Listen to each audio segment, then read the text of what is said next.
오늘은 신앙 깊은 사람이 오히려 더 많이 넘어지는 이유에 대해 알아보겠습니다. 여러분, 놀라운 사실이 있습니다. 교회를 오래 다닌 성도일수록 신앙적 위기를 더 크게 경험한다는 사실 알고 계셨나요? 처음 신앙생활을 시작할 때를 기억하시나요? 그때는 모든 게 새로웠습니다. 기도가 응답되는 것 같았고, 말씀이 가슴에 꽂혔고, 교회 가는 것 자체가 설렘이었지요. 그런데 10년, 20년, 30년이 지나면서 이상한 일이 생기기 시작합니다. 믿음이 깊어질수록 오히려 더 자주 흔들리고, 더 자주 넘어지고, 더 깊은 절망의 구렁텅이에 빠지는 경험을 하게 됩니다. 이게 도대체 왜 그런 걸까요? 믿음이 자라는 게 맞는 건지, 내 신앙이 뭔가 잘못된 건지, 아니면 하나님이 나를 버리신 건지 혼란스럽지 않으셨나요? 오늘 이 영상을 끝까지 보시면 그 오랜 혼란이 완전히 풀리게 됩니다. 단순한 위로가 아닙니다. 성경이 이미 이 모든 것을 설명하고 있었고, 목사인 저도 15년 목회를 하면서 이 진실 앞에 여러 번 무너졌다가 다시 일어서야 했습니다. 믿음이 깊어질수록 왜 더 힘들어지는지 오늘 드디어 밝혀드리겠습니다. 끝까지 함께 해주세요. 먼저 여러분께 한 가지 질문을 드리겠습니다. 신앙생활을 오래 한 사람과 막 믿기 시작한 새신자 중에서 누가 더 영적 위기를 자주 겪을까요? 대부분은 새신자라고 대답하실 것입니다. 아직 믿음이 약하고 말씀도 잘 모르고 기도도 서툴기 때문에 당연히 더 많이 흔들릴 것 같지요. 그런데 실제는 정반대입니다. 신앙의 연륜이 깊은 분들일수록 오히려 더 고통스럽고 더 깊은 영적 어둠을 경험한다는 것을 목회 현장에서 수도 없이 목격해 왔습니다. 왜 그럴까요? 그 첫 번째 이유는 바로 이것입니다. 하나님이 성숙한 자녀에게는 더 높은 수준의 훈련을 허락하신다는 사실입니다. 이것은 믿음이 약해서 넘어지는 게 아닙니다. 오히려 하나님이 그 사람을 더 깊이 신뢰하시기 때문에 더 높은 산을 오르게 하시는 것입니다. 성경은 이렇게 말씀합니다. 주께서 그 사랑하시는 자를 징계하시고 그가 받아들이시는 아들마다 채찍질하심이라. 히브리서 12장 6절입니다. 이 말씀을 잘 보세요. 사랑하시는 자를 징계하신다고 했습니다. 사랑하지 않는 자에게는 굳이 채찍질할 필요가 없습니다. 그냥 내버려 두면 됩니다. 그런데 하나님이 특별히 붙잡고 훈련시키신다는 것은 그 사람이 하나님의 깊은 관심 안에 있다는 뜻입니다. 어려운 환경에서 자녀를 키워보신 분들은 아실 것입니다. 부모가 자녀에게 아무것도 요구하지 않으면 그 자녀는 편하기는 하지만 성장하지 못합니다. 반대로 부모가 더 엄격하게, 더 높은 기준을 요구할 때 자녀는 힘들지만 성장합니다. 하나님도 마찬가지입니다. 신앙이 깊어질수록 하나님은 더 높은 수준의 훈련을 허락하십니다. 그러니 지금 여러분이 힘드시다면 이렇게 생각하시기 바랍니다. 아, 하나님이 나를 포기하신 게 아니라 오히려 나를 더 특별하게 여기시는구나. 그런 경험 있으신가요? 분명히 기도도 열심히 했는데 오히려 더 힘든 일이 찾아와서 내가 뭘 잘못한 건가 하고 자책하신 적이요. 그건 여러분의 잘못이 아닙니다. 하나님이 허락하신 더 깊은 훈련의 과정입니다. 함께 기도하겠습니다. 주님, 저희는 지금 왜 힘든지 이유를 몰라 혼란스러울 때가 많았습니다. 믿음이 깊어지는데 오히려 더 힘들어지는 이 상황이 당황스러웠습니다. 하지만 이제 압니다. 주님께서 저희를 포기하신 것이 아니라 오히려 더 깊이 사랑하시기 때문임을 고백합니다. 이 훈련의 과정을 온전히 믿음으로 감당하게 해주옵소서. 예수님의 이름으로 기도합니다. 아멘. 다음 섹션에서는 신앙이 깊은 사람이 더 많이 넘어지는 두 번째 이유를 말씀드리겠습니다. 이건 정말 여러분만 모르고 있던 충격적인 진실입니다. 두 번째 이유는 바로 이것입니다. 신앙이 깊을수록 사탄의 공격이 더 집중된다는 사실입니다. 여러분, 생각해 보세요. 사탄은 전략가입니다. 이미 세상에 속해 있는 사람에게는 굳이 에너지를 낭비할 필요가 없습니다. 그 사람은 이미 자기 진영에 있으니까요. 그러나 하나님 앞에 깊이 헌신된 사람, 기도가 응답되고 있는 사람, 다른 사람들에게 영향을 미치는 사람에게는 집중적으로 공격합니다. 왜냐하면 그 한 사람을 넘어뜨리면 그 사람 주변의 많은 사람들도 함께 흔들리게 되기 때문입니다. 성경은 이렇게 말씀합니다. 근신하라 깨어라 너희 대적 마귀가 우는 사자같이 두루다니며 삼킬 자를 찾나니 베드로전서 5장 8절입니다. 우는 사자가 어디로 달려가겠습니까? 힘없이 쓰러진 먹잇감이 아니라 건강하고 살진 먹잇감을 향해 달려갑니다. 신앙의 연륜이 깊은 여러분이 더 집중적인 사탄의 공격을 받는 것은 여러분이 하나님 앞에서 그만큼 가치 있는 존재이기 때문입니다. 이걸 아셔야 합니다. 목회를 하면서 이런 분을 많이 만났습니다. 30년 신앙생활을 하신 권사님이 갑자기 찾아오셔서 이렇게 말씀하셨습니다. 목사님, 저 요즘 하나님이 안 느껴져요. 기도가 공중에 맴도는 것 같고 성경이 아무런 감동도 없어요. 제가 뭔가 잘못한 걸까요? 저는 그 권사님께 이렇게 말씀드렸습니다. 권사님, 지금 공격받고 계신 겁니다. 그것도 아주 정밀한 공격을요. 사탄은 권사님이 30년 쌓아온 신앙을 한 방에 무너뜨리려는 게 아닙니다. 그냥 하나님이 안 느껴진다는 느낌 하나만으로 권사님을 무력화하려는 겁니다. 그 권사님은 그 말을 듣고 눈물을 흘리셨습니다. 제가 공격받고 있다는 게 오히려 제가 아직 싸울 가치가 있다는 뜻이군요. 맞습니다. 여러분이 지금 힘드신 것은 여러분이 아직 살아있다는 증거입니다. 싸울 이유가 없는 사람에게는 공격할 이유도 없으니까요. 혹시 여러분도 최근에 갑자기 하나님이 멀게 느껴지거나 기도가 하늘에 닿지 않는 것 같은 느낌을 받으신 적이 있으신가요? 그건 신앙이 죽어가는 게 아닙니다. 신앙이 살아있기 때문에 공격받는 것입니다. 함께 기도하겠습니다. 주님, 저희는 때로 하나님이 느껴지지 않아 낙심하고 자책했습니다. 하지만 이제 그것이 사탄의 집중 공격임을 깨닫습니다. 저희를 공격할 가치가 있는 존재로 세워주신 주님께 감사합니다. 그 공격 앞에 무너지지 않도록 주님의 전신갑주로 저희를 무장시켜 주옵소서. 예수님의 이름으로 기도합니다. 아멘. 세 번째 이유가 더 놀랍습니다. 이건 목사도 처음 깨달았을 때 충격이었던 내용입니다. 세 번째 이유는 바로 이것입니다. 신앙이 깊어질수록 자기 자신이 더 선명하게 보이기 시작한다는 것입니다. 이것이 왜 넘어짐의 원인이 되느냐고요? 들어보세요. 신앙생활을 막 시작한 사람은 자신의 죄가 크게 보이지 않습니다. 아직 말씀의 기준이 내면화되지 않았기 때문입니다. 그런데 하나님 앞에 오래 서 있으면 있을수록 하나님의 거룩하심의 빛이 내 안의 어두움을 점점 더 선명하게 드러냅니다. 믿음이 깊어질수록 자신의 죄가 더 잘 보이게 되는 것입니다. 처음에는 큰 죄들이 보입니다. 그 다음에는 중간 죄들이 보입니다. 그 다음에는 남들은 죄라고 생각하지도 않는 것들이 보이기 시작합니다. 말투 하나, 생각 하나, 표정 하나까지도 하나님 앞에서 점검하게 됩니다.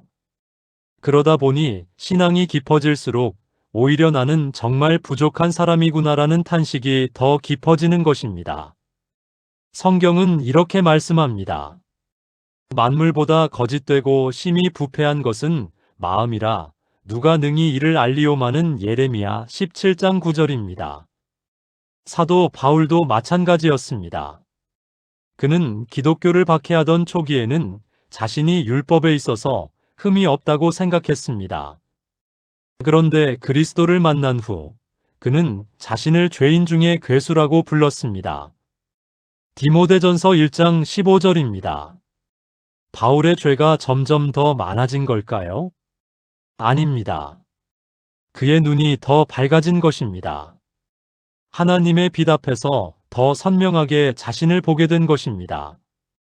그래서 신앙이 깊어질수록 더 많이 넘어지는 것처럼 느껴지는 이유 중 하나는 실제로 더 많이 넘어지는 게 아니라 자신의 넘어짐이 더 선명하게 보이기 시작하기 때문입니다.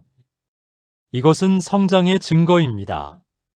그런데 많은 분들이 이것을 퇴보의 증거로 오해합니다.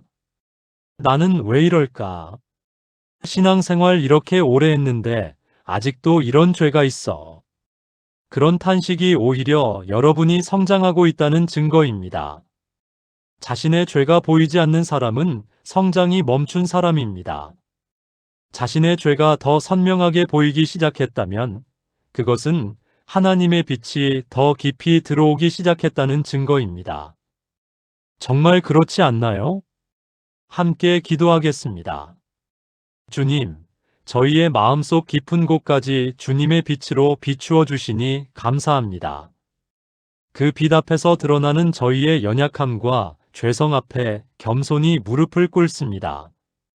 더 선명하게 보이기 시작한 것들을 회피하지 않고 주님 앞에 정직하게 내려놓게 해주옵소서.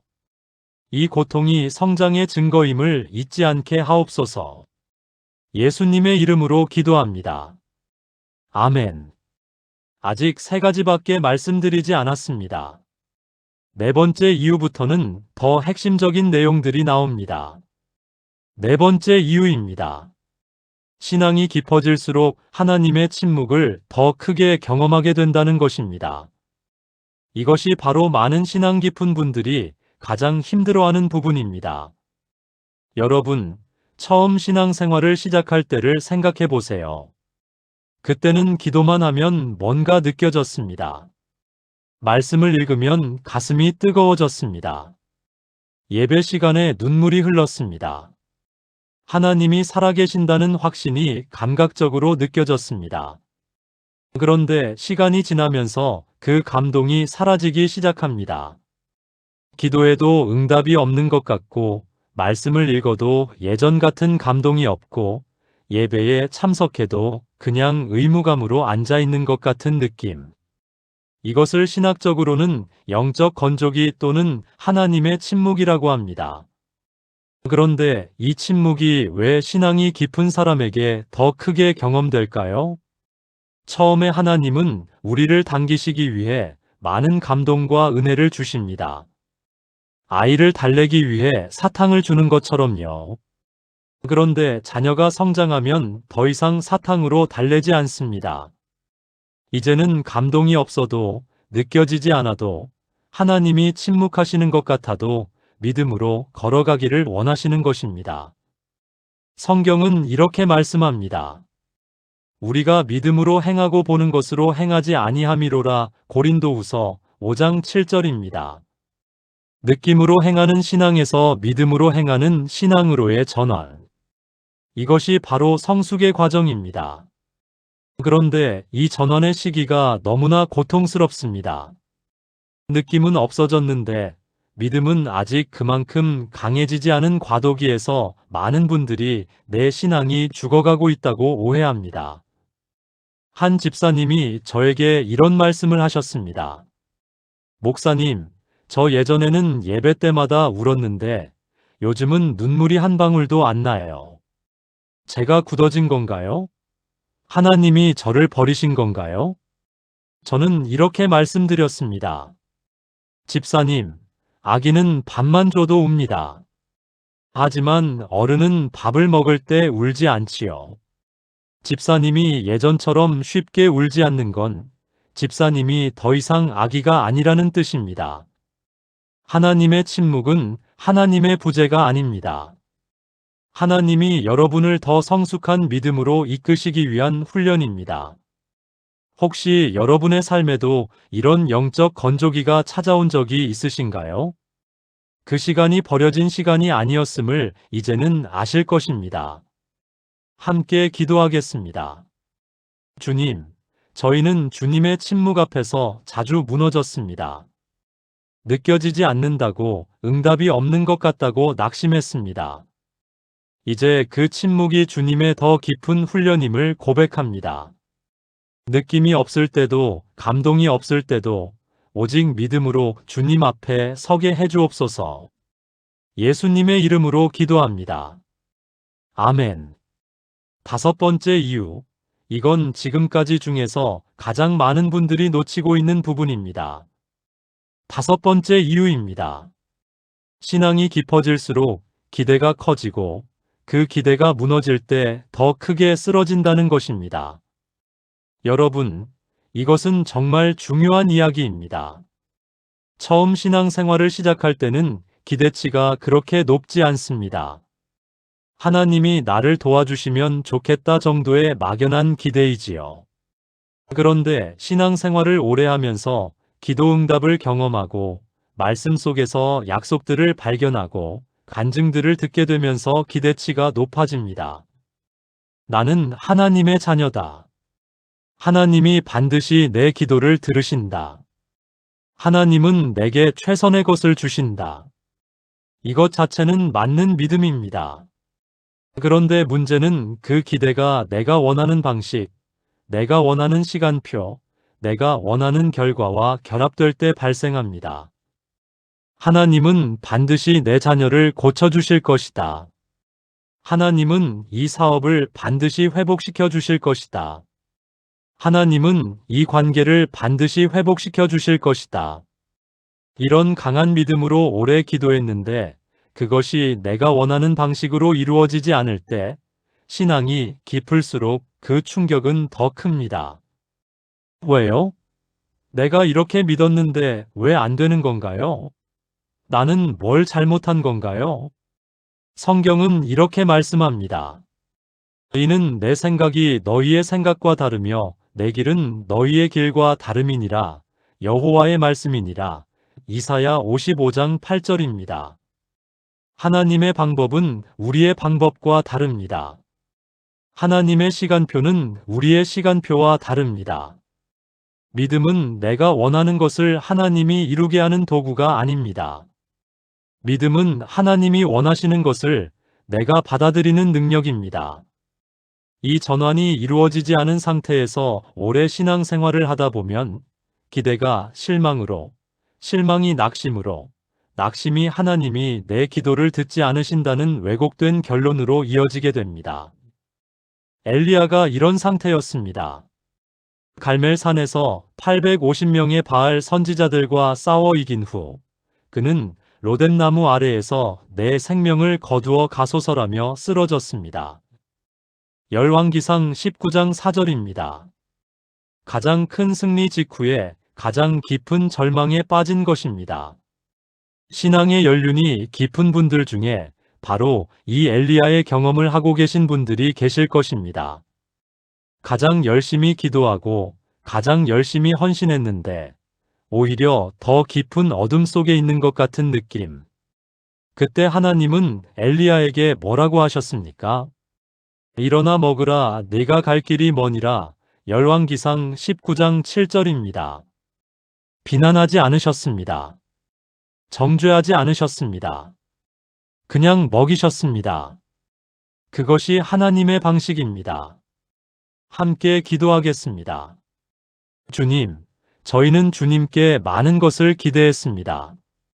그 기대가 무너졌을 때 많이 쓰러지고 낙심했습니다.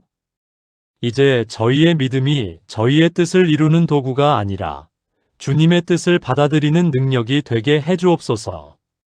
쓰러진 저희를 다시 일으켜 먹이시는 주님의 사랑을 깊이 경험하게 해주옵소서. 예수님의 이름으로 기도합니다. 아멘. 6번째 이유는 사실 목사도 놀란 내용입니다. 성경 속 가장 위대한 인물들이 공통적으로 경험한 그것, 지금 바로 말씀드리겠습니다. 여섯 번째 이유입니다. 신앙이 깊어질수록 하나님이 더 높은 곳으로 이끄시는데 올라가는 과정은 항상 어둠을 통과해야 한다는 것입니다. 여러분, 등산을 생각해 보세요. 낮은 산은 길이 잘 닦여 있고 표지판도 많고 날씨도 괜찮습니다. 그런데 높은 산을 오를수록 길이 험해지고 안개가 끼고 방향을 잃을 것 같은 두려움이 커집니다. 신앙도 마찬가지입니다. 처음에는 하나님이 쉬운 길로 이끄십니다. 하지만 더 높은 곳으로 이끄실수록 그 길은 더 험해집니다. 성경 속 위대한 인물들을 보세요. 아브라함은 하나님의 친구라고 불렸습니다. 그런데 그의 신앙 여정을 보면 끊임없는 기다림과 고통의 연속이었습니다. 25년을 기다려서 얻은 아들을 다시 바치라는 명령을 받았습니다. 요셉은 하나님이 함께 하신다고 성경이 기록합니다. 그런데 그는 구덩이에 던져지고 노예로 팔리고 억울하게 감옥에 갇혔습니다. 모세는 40년 동안 광야에서 양을 쳤습니다. 하나님이 그를 이스라엘의 지도자로 쓰시기 위해 준비시키는 40년이었지만 모세 자신은 그것을 알지 못했습니다. 성경은 이렇게 말씀합니다. 그가 나를 단련하신 후에는 내가 순금같이 되어 나오리라. 욥기 23장 10절입니다. 단련은 반드시 불을 통과해야 합니다. 금이 순금이 되려면 용광로를 통과해야 합니다. 하나님이 여러분을 더 높은 곳으로 이끄실수록 그 과정에서 더 뜨거운 불을 통과하게 하십니다. 그리고 그 불 속에서 많은 분들이 내가 왜 이런 고통을 당해야 하나 하며 쓰러지십니다. 이것은 정상입니다. 아브라함도 흔들렸고 요셉도 고통받았고 모세도 두려워했습니다. 그러나 그들은 결국 그 과정을 통해 순금이 되었습니다. 지금 여러분이 통과하고 있는 그 고통스러운 과정이 사실은 하나님이 여러분을 더 높은 곳으로 이끄시는 과정입니다. 믿으십니까? 함께 기도하겠습니다. 주님, 저희가 지금 통과하고 있는 이 어둠의 길이 사실은 주님께서 더 높은 곳으로 이끄시는 길임을 믿습니다. 아브라함을 이끄신 하나님, 요셉을 이끄신 하나님, 모세를 이끄신 하나님, 오늘 저희도 그 같은 손으로 이끌어 주옵소서. 이 용광로의 과정을 포기하지 않고 끝까지 통과하게 하옵소서. 예수님의 이름으로 기도합니다. 아멘. 이제 마지막 일곱 번째 이유입니다. 이것이 오늘 이 영상에서 제가 가장 드리고 싶었던 핵심 메시지입니다. 일곱 번째이자 마지막 이유입니다. 신앙이 깊어질수록 자기 자신에 대한 의존을 끊어내는 과정을 겪게 된다는 것입니다. 이것이 핵심입니다. 여러분, 우리가 신앙생활을 오래 하면 어떻게 됩니까? 성경도 많이 알게 되고, 기도도 오래 하게 되고, 교회에서 인정도 받게 됩니다. 그런데 바로 그 지점에서 매우 위험한 일이 생기기 시작합니다. 내가 하나님을 잘 안다는 자신감이 생기면서 하나님 대신 내 신앙 경험에 의존하기 시작하는 것입니다. 나는 30년 신앙 생활했어. 나는 이 정도 상황에서 어떻게 해야 하는지 알아. 나는 이런 기도를 이렇게 하면 하나님이 이렇게 응답하신다는 걸 알아.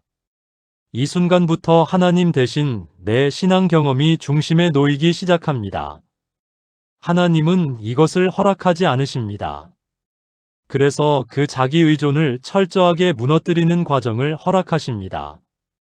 나의 모든 경험, 나의 모든 확신, 나의 모든 신앙의 틀이 완전히 무너지는 것 같은 경험.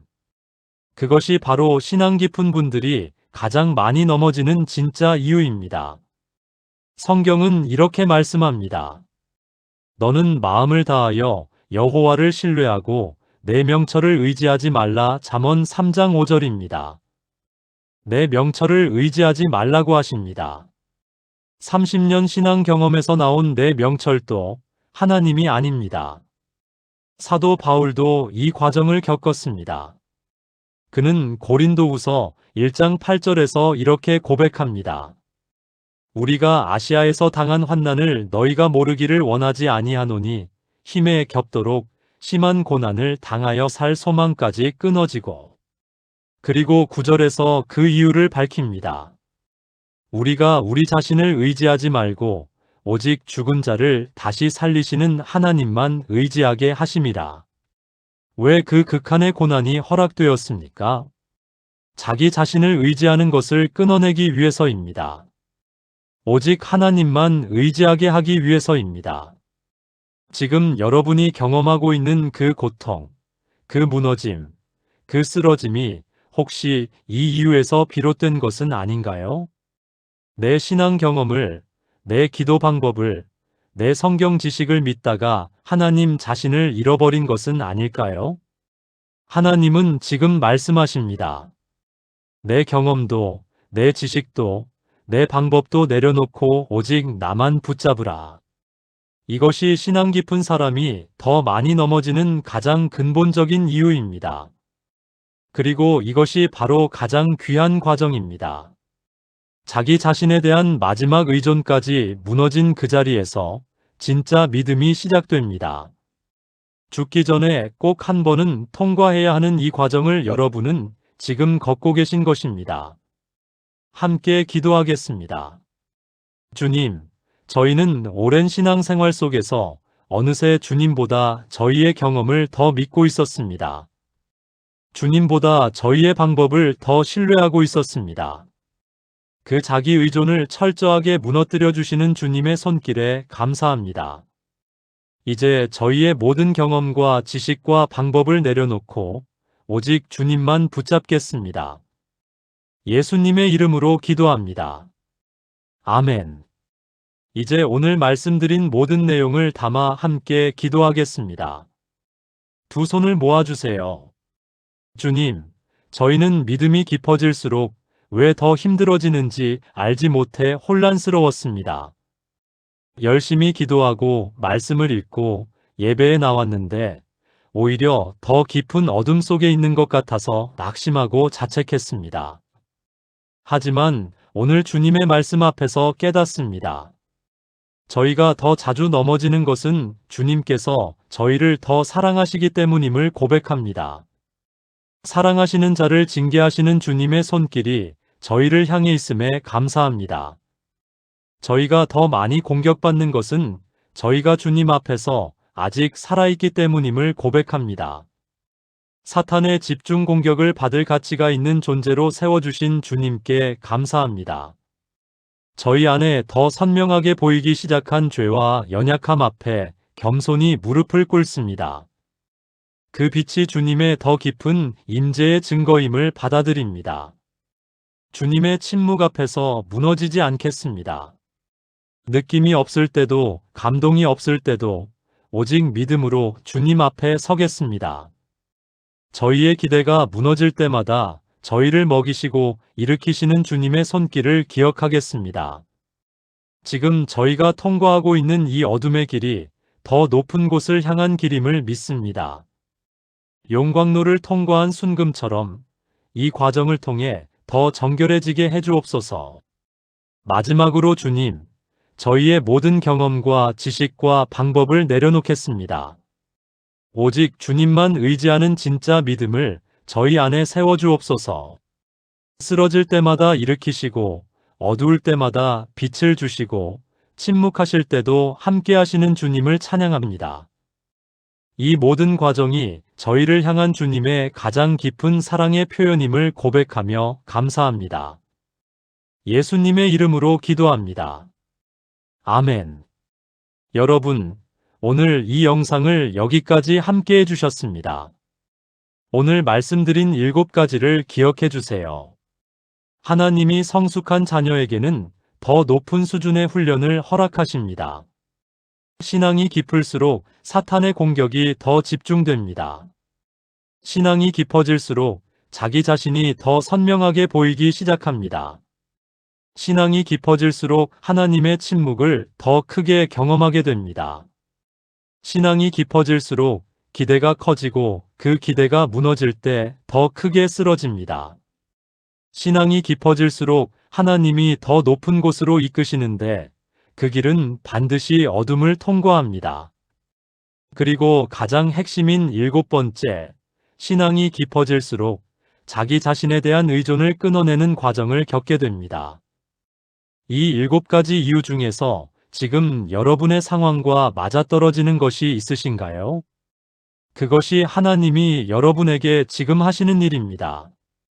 포기하지 마세요. 넘어졌어도 괜찮습니다. 지금 어둠 속에 있어도 괜찮습니다.